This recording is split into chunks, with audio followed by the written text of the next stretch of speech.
Welcome to the Turntable, a roundtable discussion featuring music industry professionals, artists, and anyone with a vested interest in the music business. Adapting is a powerful thing in the music industry. It's an ever-changing, evolving landscape, as everybody knows. That's an understatement.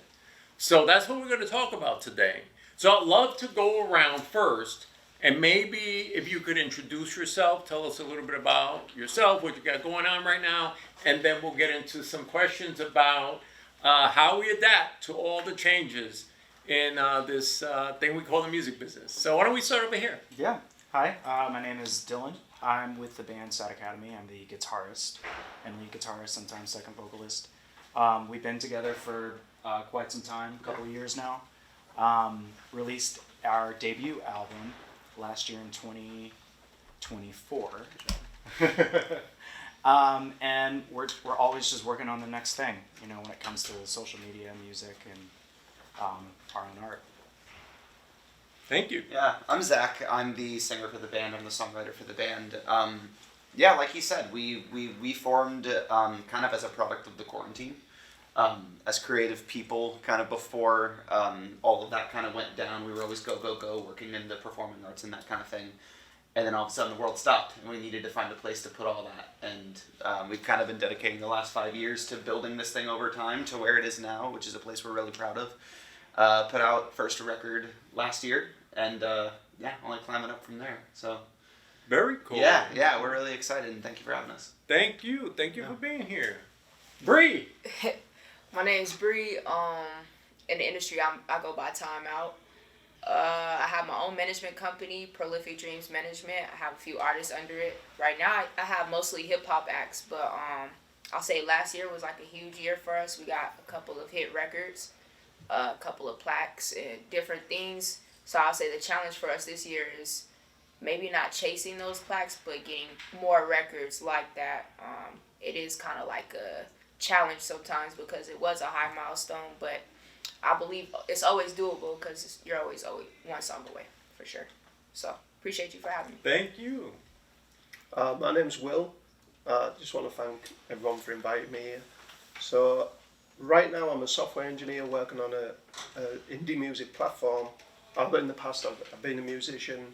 I've travelled around the world playing music and had a lot of exposure to I also taught music in schools with like kids who are at risk. So I've seen both sides of a music career where you can use it in the community, and also what I'm working on right now is related to what we talked about, giving artists the ability to create a physical product as well as digital tools. So I love that, and I want to explore that a little bit more with you. Thank you. Appreciate it.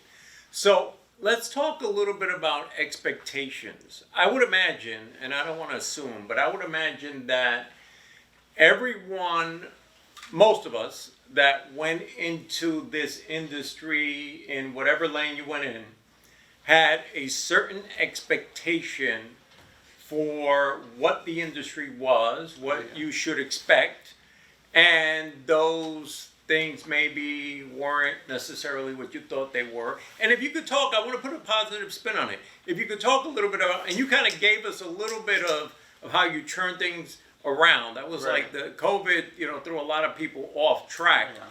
So if you could maybe share a little bit about, your expectations and how you were able to take those hurdles and turn them into something that served you well.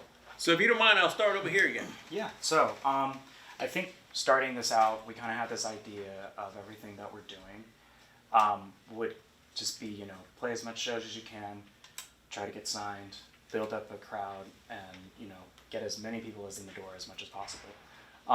But seeing as, social media has kind of taken hold of pretty much everything, that's put a little bit of a damper on our expectations, but it's also allowed us to explore our advantages.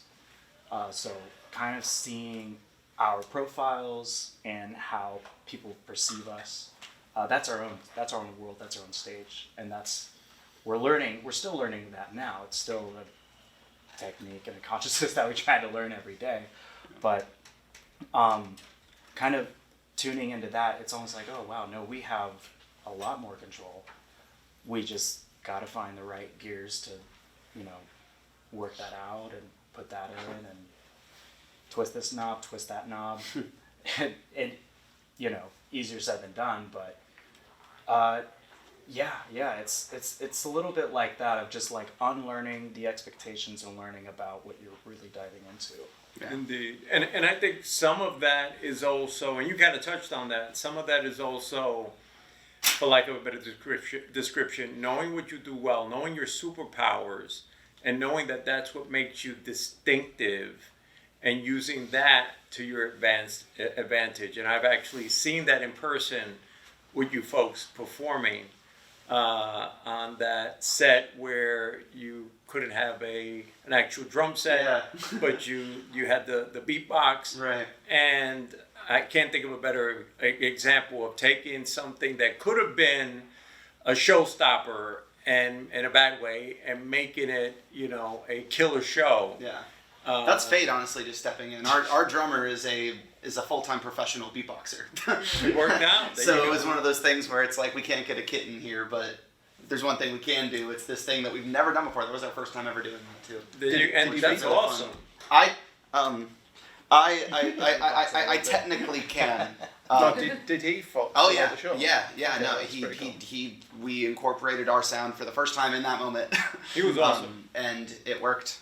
But you were talking about expectation, and I think that that's been the biggest learning curve for us as we started this, because I'm a product of the Central Florida Warped Tour scene. Like, growing up in Central Florida, so much music was coming out of here, and I consider myself so proud to be a part of that community, because it was that thing where within the emo scene I found this place I belonged in, and it was great, and I always knew growing up I wanted to be a part of it in one way or another. And how the scene was then versus what it is now is, that was a time where you showed up to this festival once a year, and every year you were introduced to an array of artists from right down the street, and it was such an open door to be able to, discover new artists that had that platform to really grow. It really surprised me to learn how much social media plays a role in everything nowadays, because even in my personal life I don't use it that much. So learning how to adapt to promoting and evolving your craft through that lens, and also having that being an opportunity to allow for a more personalized, interaction with your listener is really cool. So it's something we've been taking some time to learn how to do properly, and it's been really interesting to kind of jump into that. Nice.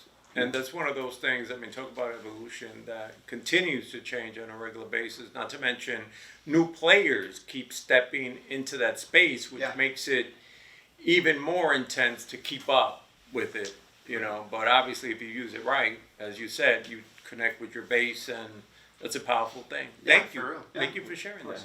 Yeah, great. So I'll say, like, an expectation I've had to deal with is basically being a female in the industry. It's super hard. A lot of the times, like, people expect you to be a guy, so you have to stand firm on what you believe in.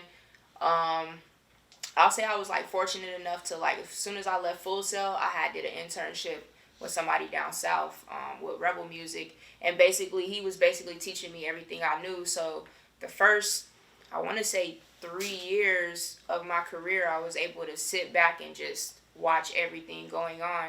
And then when I did finally get my own artists, it's things that I noticed that other people weren't doing, like street work. So for, like, with Boss Man D-Lo, I did a lot of street work, or it was little things like every city we went to, we, like, pulled up to, like, a boutique store or something monumental in the city to where people would know, like, okay, he came, he showed love, he shook a hand.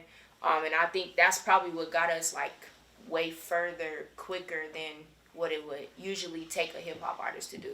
So I'll say that's probably one of the biggest things, especially since social media. I'll say we grew quicker in the streets than we did in social media. And then we got a hit record, but the streets was already on his record. So social media kind of caught up last, but it made sense when it started to make sense, if that makes sense. I love that, and everyone has a different path and I appreciate the fact that we're talking about two different sides of something that is really important. Both the digital side, which is a part of everyone's life, whether you embrace it or you don't, it's there.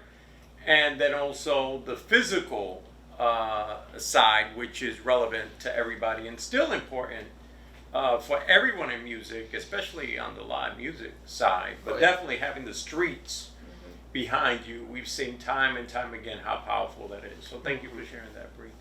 Yeah, kind of what you said when you gave your explanation is, I think when I was a kid, I say a kid, but like 18-year-old, the only way you made it in music was getting signed. That was like the goal as a band, like get signed to a label. We didn't even know what that meant, it was just like get signed was the answer. But depending on where you're from, like if there isn't that kind of industry around there, or those kind of like gatekeepers don't exist to get you into that, then you're chasing like a red herring. There isn't anyone to sign you, but you can play gigs and you can like grow. So I think at an early age, coming from the northeast of England, a rough place, Middlesbrough, where it was like a bit of a decimated town, we created a music scene, and from that it was like, there was this idea that if you are from like a big city, typically you would get signed because there's a lot of record labels, and you'd find a niche label if you had to. But in places where that didn't exist, it was like, if you can't make it in this town with the people on the streets, or like the people who are going to the scene, if they're not interested in your music, what makes you think that when you go out of the town to find other places, anyone's going to be interested? Because you obviously aren't sparking that kind of inspiration into the people, into your communities where you're at. And I think music is about that, it's about connecting with the community, and in some cases, giving a message, but other times it's just music. Like, we can't fully explain what music is, but it's something that you feel it inside it. It's got rhythm, it's got like, it's got notes, it's got tones and frequencies that change us as we hear them. So like learning more about how music affected the community helped me to like grow and change as an artist and as a musician.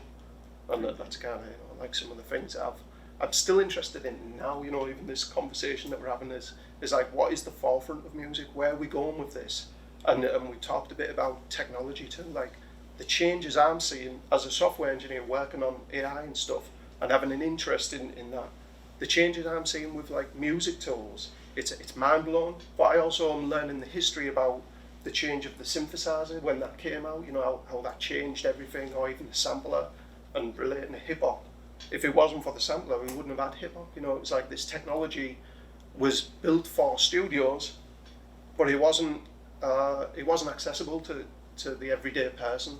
But then when that changed, that's when you get hip hop. That's when you get new music and new culture. So I'm very interested in how that grows and where we are right now. It's pretty crazy, I think. Yeah, it is. It's interesting, and for certain, in some ways, you both said something different, but in a way, there was a similarity, because it's about understanding and connecting with your audience ultimately. But you're right. I think my first sampler sampled 1 second of time, and it was spread out between 4 pads. So you basically had a quarter second on each pad.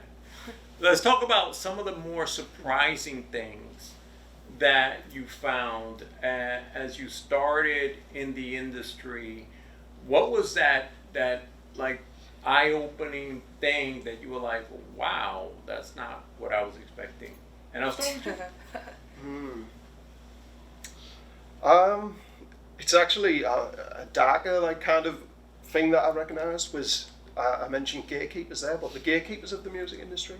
Like learning that, oh wow, there's these institutions that have been around since printed music, and they run the show, and if you don't follow that kind of route that they decide, then you can't do it. And obviously punk music changed that, indie music is fighting back against that, and like the stuff that you don't hear. But yeah, that was, for me, that was a big one, that there's like gatekeepers at every step, and in order to get to those audiences, then you've got to like walk the line kind of thing.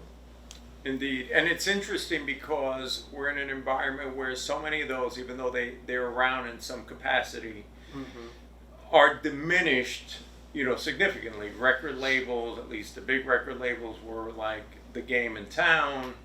Record stores, radio, without those, you weren't at TV for music videos. Without any of those things, you were going to be hard pressed to gain any traction. And as we all know today, all you need is a phone to really to start that. So it's an interesting time. Yeah. I would say technology could be a good thing and it could be a curse. I'll say it wasn't this year, it was last year. I had an incident with Vlad TV. He had got scammed. I didn't know you could what is it called, spoof phone numbers or emails. So basically he had emailed, or I don't know what exactly it was. He texted the number and then the number texted him as if it was me, and the whole time it wasn't. So then when he tried to call the number, it doesn't exist, but it's I don't know. So I think that was a kind of a reality thing, because it's one of them things where to this day I can't figure out how to even stop it. The solution we figured out for now is to take the emails and the phone numbers out the bio, but I just thought it was so crazy, the amount of work people do to scam people. Well, was that related to him gaining popularity too? So it wasn't just a random scam. It was targeted because this person's. So what me and my team kind of think is what happened is basically they go through people's followers, because it's been people who are they've been following me forever, and then they'll be I got a random text message that says this is my new number. Yeah, this is just happened to Mark, wasn't the exact same thing. Yeah, so it was but the only solution we really figured out to it was just to take the numbers and the emails out the bios. I would like to figure out a better, because I was using GoDaddy. GoDaddy's probably the worst email system to use, but I was using GoDaddy. I wish it was a better email system, where you could put the .coms customized. But for now, I feel like that was one of the hurdles that was because it's not really a big deal until somebody makes it a big deal. For real. So Vlad just did the most about it, and then when we got on the phone, he realized, oh, I did get scammed, because it's bro, we're not gonna charge you for an interview. We don't charge for certain things. So it's you're oh, I did get scammed, and we figured it out, but it still kind of just baffled my mind how people take the time to sit there and scam people all day. It's crazy. So that's one of the things. Too, isn't it? Huh? It's targeted, Yeah, so it's one of the things that's going on in the industry. What you're telling me there, my cousin, altogether. she's a chef, and she's an up-and-coming Michelin chef, and she's getting a lot of media attention, and she's in Mexico, and a scam happened like that, whereas they got in touch with her and said, not her, the bakery that she works at, and they said, oh, we have an event that she's going to be interviewed on, we need you to send some money to cover some stuff, a couple of G's. And that sounds so similar to what you're saying, where it wasn't a random scam, it was targeted at her, because of her online presence and growing and stuff. Because they use that as a way in, there's a story. Yeah, that's a thing right now in the industry. For a lot of artists, when they start getting popularity, these little scammers come and then spoof the email, spoof the numbers. But you'll notice they'll never text back from the actual number. It'll be another email, or say on the emails it might say, hey, this is such and such, call me at this number. They can't never respond back as that email. So whenever people catch along, they'll catch along, but also people just got to be smart with their money. That's how I feel about it. I always ask questions before I send money. So yeah, and there's so many stories about, I know about artists that are on the come up, that end up getting an email from a pretty well-known artist. Yeah. And they're basically thinking they're paying for a feature, and it don't really be that. Or a producer, you know, thinking that, you know, they're going to give them some beef for a reasonable price, and it's not, not really it's a scam. That's such a common thing. Yeah, it's common. I'm curious to see, like, even with, like, I feel like AI stuff is kind of making it worse, but, like, I just seen some of the craziest stuff about AIs today. It was, like, a girl, she's, like, eating chicken or something, And she's like, the people are trying to figure out if it's an AI or not, but like it's a full chicken bone and she just stuffs it in her mouth. That's wild. It's like, that's all it's like. It's just getting to weird things. So I'm curious to see where AI stuff goes too. I don't know if you remember a few years back when they tried the AI artists, and then it kind of went up and then it just kind of disappeared. Yeah. I think it's gonna end up. Timbaland just came back with another one. Yeah. I think I mean, the Beatles had a song nominated for a Grammy last year that was created through AI, which is crazy. Cleaned up. Yeah. Somebody did a Oasis like AI song that released a couple of years ago, and everybody was just like, I don't know what to do because this sounds insane, but I know this is not that. Yeah. Yeah, that AI stuff is starting to get interesting, but I think it could go somewhere eventually down the line, especially with like fallen artists and different stuff like that, you know. Curious to see where they'll go with it. Yeah, great point. And we've seen some of that. Artists that, you know, were able to keep their legacies going that way. Yeah. Surprises. You know, I think that what really, like, it really put a real light into my heart for what we're doing. Because then I kind of go back to the time of the quarantine, because quarantine really felt like it changed everything. In one way or another, like, everything about how we know to do things kind of had to be readapted to survive within that time, and then some things have obviously, you know, evolved since then. But it's so interesting how much of that is stuck around. We decided to literally just write music together. It wasn't for this big grand idea, like this is what we're going to dedicate our lives to. But we started writing music, and all of a sudden, you know, bands from the emo scene that we grew up a part of, you know, start coming out of the woodwork.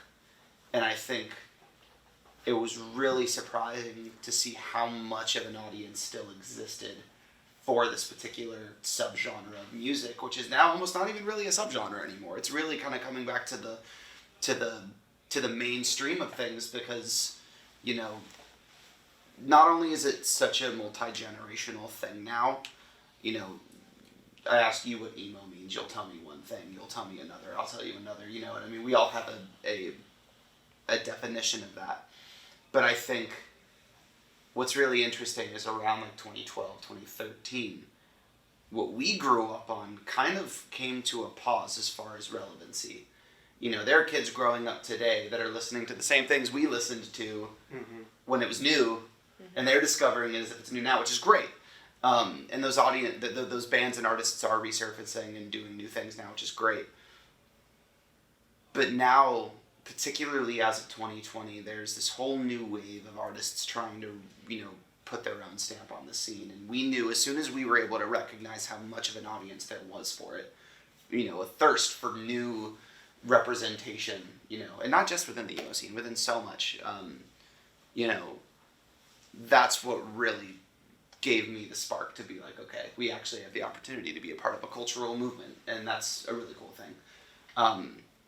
You know, social media, again, TikTok was this big blowing up thing at the time, and we were able to watch so many artists from the local scene take advantage of that immediately, and it's been incredible to watch, you know, that become a part of it. It becomes a character within how that machine works, and we're just blessed to be a part of that, you know, and to be a small moving piece of that machine, you know. And I think that, yeah, the big surprise was just seeing how many people were waiting at the door to get, you know, access, you know, to that kind of new material.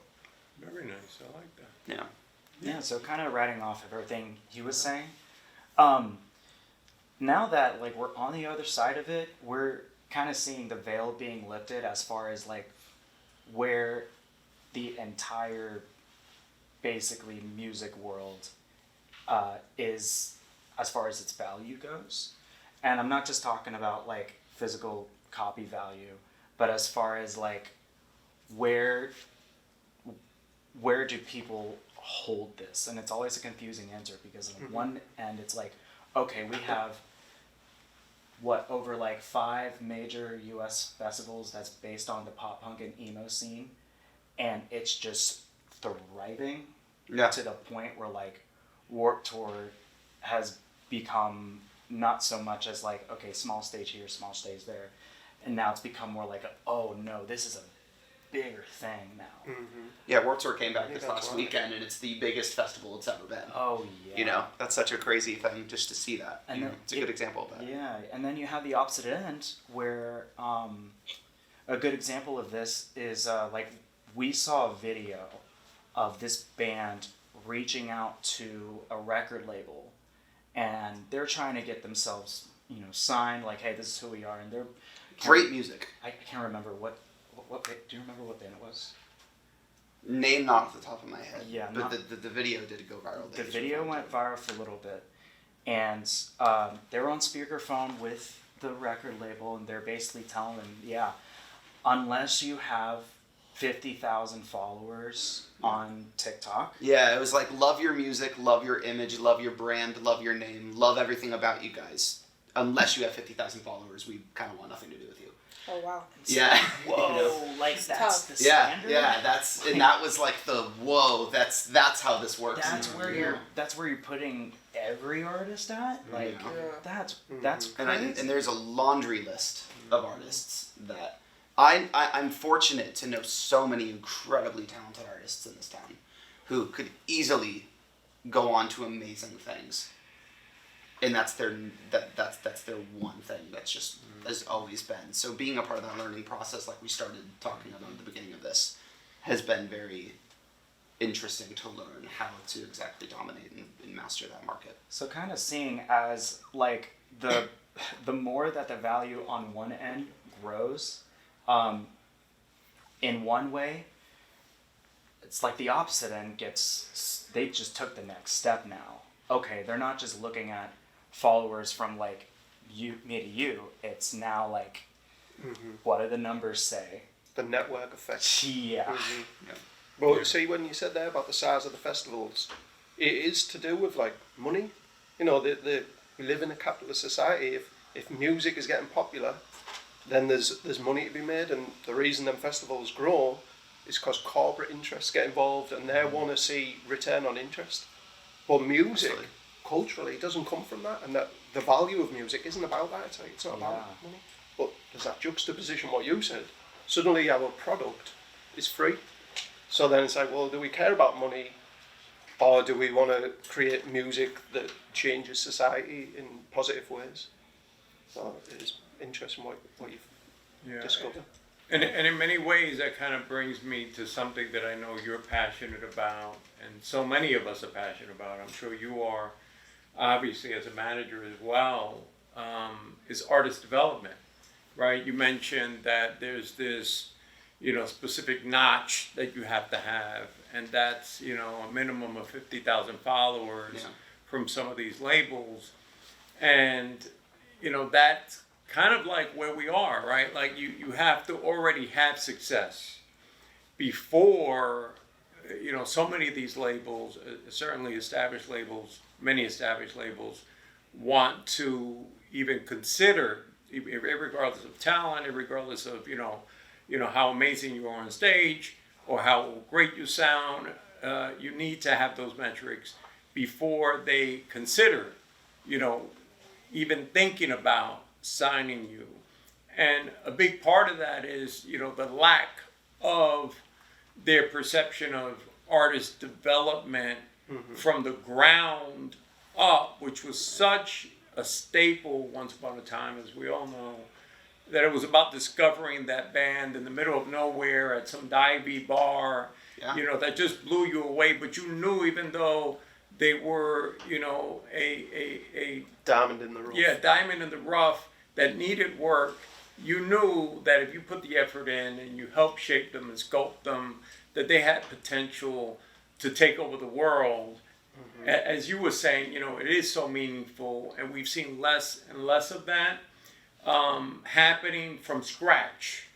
And I know that you're passionate about that. I'm curious if you could tell me a little bit about some of the challenges that you've experienced, and maybe some ways that you were able to turn that around into a win. So in many ways, the way that you described COVID and how that, put a major damper on the industry, and certainly if you're a creative that's used to, getting out there in front of people, and now you're not able to, finding a way to continue to make those connections, and you folks were able to do that, or, collaborating with others. Just yesterday I was hearing from an artist that, she used that time, that quarantine time, to create with fellow creators, in a time when normally she would just be kind of like just roped off alone.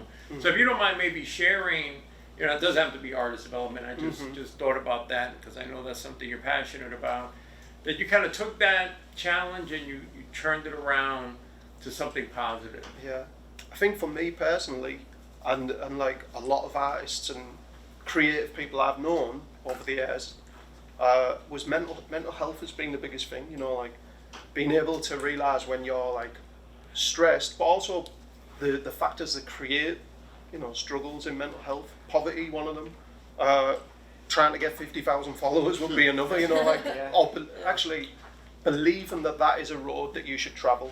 So it's like people get stuff in their heads, and we think that this is what I should be doing because so and so said this, or because I read it somewhere, and it's like, if you develop yourself as an artist, you're actually developing yourself as a person. That's like looking after your mental health, and like learning what you can, and also in music communities, people are helping each other. That's what music is. It's a way of communicating, but it's also a way of like sharing something with other people, and sharing is vulnerability, and that all goes back to mental health. So I've seen great artists who were like actually diagnosed schizophrenic, who like when they're good, when they're not suffering, they're on stage and they're playing some of the most amazing like true music. So they're not they're not doing the thing they've rehearsed, they're just letting it be free. They're so like It's real art. Yeah, they're so genuine in that moment. It's like it's a genuine expression of what they've got. Yeah, and like when you are engaged in that as an occupation, bearing your soul, like that takes a toll on your mental health. And if you haven't got the skills, and this is where artist development comes into it, because you taught them skills, or someone gives you the belief that you can work on yourself, you can grow, and once you find that balance, then there's nothing stopping you. You go forward, and it changes what you think you wanted. So for me that was like a big challenge at an early age. How do I navigate this world and support myself and my family, put a roof over my head, but also be true to myself, which is, like I write songs, I want to share them, I want to do that thing, be true to myself. Well, the only way is not go crazy, not get addicted to drugs. And I've been down the road of alcoholism, I've been down the road of drug abuse, but it's like finding your way out, climbing your steps to get through that, and along the way you meet people who can hold your hand and share like experiences. I've had a lot of different mentors, but never like a specific artist development mentor. But there's so many things around me that did kind of like create that. So thank you so much for sharing that. I mean, that in many ways is something that a lot of people can relate to. It's profound, it's important, it's something that a lot of times, we don't speak about. There seems to be a stigma for so many years around the mental health component, but ultimately if you have a challenge, that's something that kind of restricts you from being the person that you are meant to be. And especially with music, as you mentioned, there's so much of that, because you're creating something, even though inherently you're creating it for yourself, it's meant to be consumed by somebody. And just because it's maybe not received the way that you thought it might be received, that in and of itself, could be something that is, painful. Not to mention that, you talked about social media, some of that is just marketing. Some of that is just, money. It's not the value of the art. It's also the resources around the art, and that is two different things. One is quality of art. The other is money behind the art. and those don't always mesh. And that could be a tragic thing for a true artist to not be able to realize their, you know, their true potential of touching the people that they want to reach simply because the resources aren't there. So thank you so much for sharing that. I appreciate that. Thank you. Bree. To piggyback off of them, if a label's looking for 50,000 followers and we already have 50,000 followers, we're 9 times out of 10 gonna stay independent. Just because at that point we don't need you. If we have 50,000 followers, we've reached a peak somewhere to where we don't need you.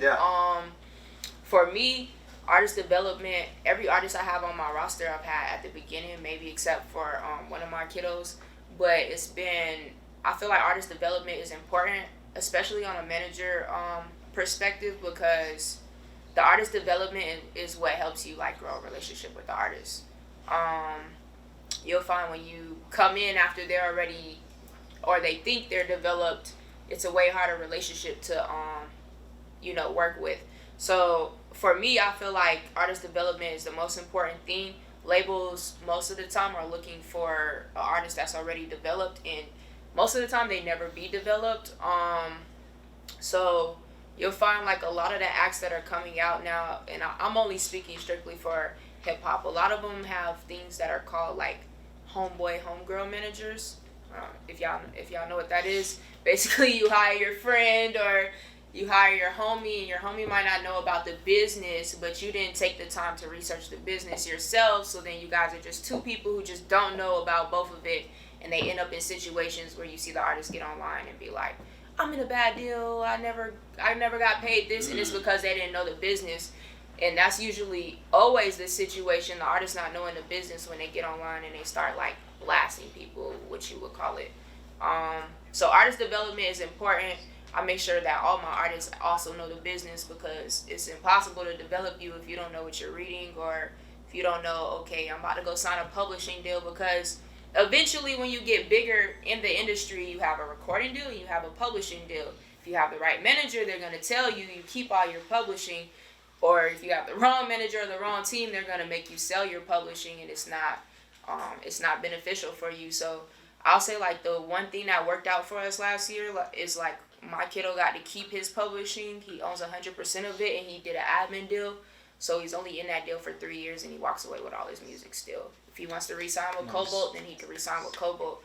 But I think that's the biggest thing, especially since it's hard for artists to like own their masters and different stuff like that. Oh yeah. Thank you. That's wonderful. So share, if you don't mind, something that was a challenge that you were able to kind of turn around into a win. I think that something that was interesting I can really only speak for myself on this, but I've been involved in the performing arts since I was 11, and I was really heavily involved in like stage acting and musical theater and that kind of stuff. Not to make it a surprise to anyone that we're theatrical by any means, but that was a big part of my life for a while, and that sense of stage confidence through the idea of a character was my favorite part to tap into that. Once I started writing music, I never wanted to edit alone. I always wanted to collaborate with other people, and by the time we figured that out, I remember we had been pushing off playing our first show for as long as possible, just because it wasn't a matter of us necessarily being nervous, but it was one of those things where, when you don't know anything about the local industry or the industry whatsoever, you put up a show, you don't know who's showing up, you don't know what your audience is yet. And I think there was for me personally, I didn't know who Zach, the singer in the band, was. I didn't know who that person was. I didn't know how to translate my art from something I'm writing on paper to something standing in front of you. And I think what ended up really saving my own perspective of that was remembering that I'm doing it with my best friends. So there was this kind of moment where we were outside the venue, and we kind of just looked at each other. It was really like a scene out of a movie, it almost feels like. But we kind of looked at each other, and we were like, you know, we know what we're doing emotionally. You know, we know each other so well. If something goes wrong, we turn to each other, you know, and we walked out on that stage and we had that whole club kind of just exploding within 10-15 minutes. So rad, and it was just such an organic kind of feel, and I think that was a big challenge for me. I've struggled my entire life with anxiety, so I used to tap into theater performing from the mindset of like, I'm escaping Zach's shoes and I'm becoming this other person, and that's a way for me to feel like I can escape through it. And in this, it kind of just allowed me to find a freedom in my own words. Finding a freedom in my own words and allowing myself to purely speak through that with my best friends was like the greatest thing for me. And I found a lot of freedom in that. That's amazing. Yeah. That's dope. Thank Yeah. you. Thank you for sharing that. Very cool. Yeah. Can't beat that. Working with your best friend. Yeah, It's pretty great. it's awesome. Always best doing Oh, business man. with your best friend. It's honestly the little wins that make everything else feel so much bigger. Oh yeah. Like whenever we write, like we'll start to write something and we'll have it done in like 3 minutes. Yeah. And we'll be going, that's another one. Yeah. Just write Yeah. it down. Even But- opportunities like being at this table and, you know, getting to get educated from these different realms of what people have going on, you know, for people like us who are loving the process of learning, you know, we're learning how to do this day by day, and this is, you know, always a great way of being able to connect with people, and yeah, it what started as a challenge has really been a real gift. So. And also seeing how people when they listen to us or when they come see us, like they for the ones that, you know, come out. Thank you everybody for coming out.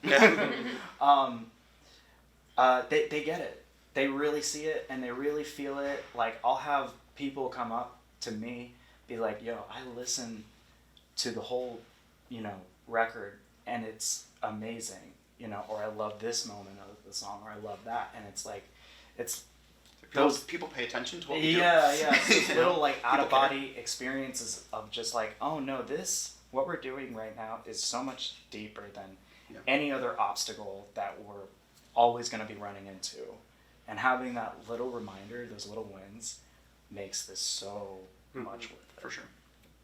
I love that. That's, you got to celebrate the small wins. Yeah. Right, that's always the big thing that we have to appreciate in the big scale of a world that's always changing, you know, the hurdles that are always going to be there, the challenges that are always going to pose themselves. When you get that win, you know, you got to celebrate it. And in many ways that serves as inspiration for those times where maybe, you know, you've been pulling down a little bit. Yeah. That said, I got the 5-minute message, so I want to make sure that we move through this. But I do want to ask, you know, what is that inspiration, right? Like, is it, do you have a story, maybe even if it's not your story, someone else's story that, you know, that you heard, an artist maybe that you're a fan of, or maybe something that you experienced that helps you move through those harder times, or maybe it's a win. Start over here. For me, my biggest inspiration, Paul, I guess it's hard to call it an inspiration, but my culture of where I'm from. So I'm a Romani Gypsy. We're kind of like a marginalised ethnic group in the UK, and music is like the centre of the culture in many ways. So I grew up around people who were always singing and like. And when I say like singing, I mean like a funeral, someone would like start a song, you know, it's like it's in there and people always play instruments and stuff. So like having that culture and growing up we have a word called gorges, which means people who are not Romani. So if you're, I think the language is an old one, but so if you're part of that group or like the out group, playing music was your way to like get into towns and stuff. We would travel around in horse-drawn caravans and stuff. Music was what we took with us everywhere. So having that as like my cultural background and being around a lot of singers and stuff, it was something that I always knew that was there in me, and like tapping more into that identity just kind of like propelled me, like to be determined, you know, like to learn the instrument, to like learn more about like folk history, about cultural history, and know like I think the strongest thing you can have for mental health and for like I guess groundedness and balance is a cultural root, like knowing what your root is, your ancestral root, and kind of connected into that. And when you perform, making sure that you know that you're not the first person who's ever been on the stage, but you've got all that legacy and history of people who wanted to go into the world and wanted to share music. So I draw a lot of strength from that. Thank you for sharing that. That's powerful. For sure. I'll say some of my inspiration came from growing up. My dad owned a studio. He made beats. He bought me and my brother like a computer. I had LimeWire on it. I used to download every single song. So I'll say that probably played like a huge part. I played the saxophone when I was younger and the piano. And then, you know, just like the adrenaline to, you know, make $1 million. I made my first $1 million last year, so Nice. that was exciting. So I'm curious to see, like, I wanna rebuild the Orlando culture with music. I think Orlando has a lot of rich culture out here for music, especially with like, you know, NSYNC and all that different stuff. So I would like to bring a lot of that back to Orlando and, you know, just build from there. Thank you. Yeah. Awesome. And congratulations. Thank you. Well done. Appreciate that. Honestly, I mean, I touched on this earlier, but my biggest inspiration for sure was just growing up as a part of this community and as a part of this scene. You know, I love being on the stage and I love being able to make those connections now, but, you know, I'm forever the kid in his first pit. You know, there are bands from Central Florida that I've been able to see as a child that, you know, 20 years later, you know, their music is bigger than ever. And, you know, being able to get inspired from watching a band play a tent in 2007 to now being in 2025 watching them play places like the Red Rocks and, you know, the Forum out in LA. Just witnessing that and never stop being, you know, taking the intentional time to never stop being a fan, you know. That's the real thing. Like I mentioned earlier, there's so many incredible artists coming out of Orlando right now. One of my absolute favorites in the world, he's actually a good friend of mine. His name is Josh. He's in a band called Magnolia Park.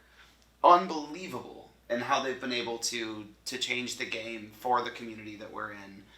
I mean, honestly, there's so much happening right now. And I think that I find my inspiration from the community around me as an artist and as a fan. And just never letting go of either sides of that. There's so much to be inspired by in our scene and all over the place. So, yeah. Wonderful. And it's one of those things that I think on the business side, you know, you see some folks that lose track of why they got into it. And for most of them, it was, you know, a passion for the art and the community and that connection and the feeling that art gave you. And sometimes that gets lost. Absolutely. So I think that was a wonderful answer. Thank you. Thank All you. right. Yeah? Yeah.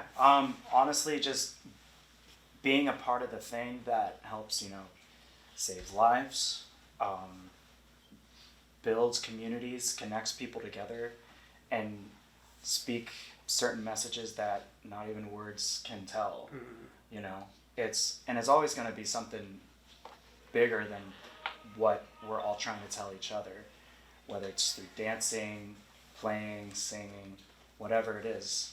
You know, I look back on some of the like worst moments of my life and remember, you know, certain distinct feelings and playing this one song and being like, okay, this person gets it.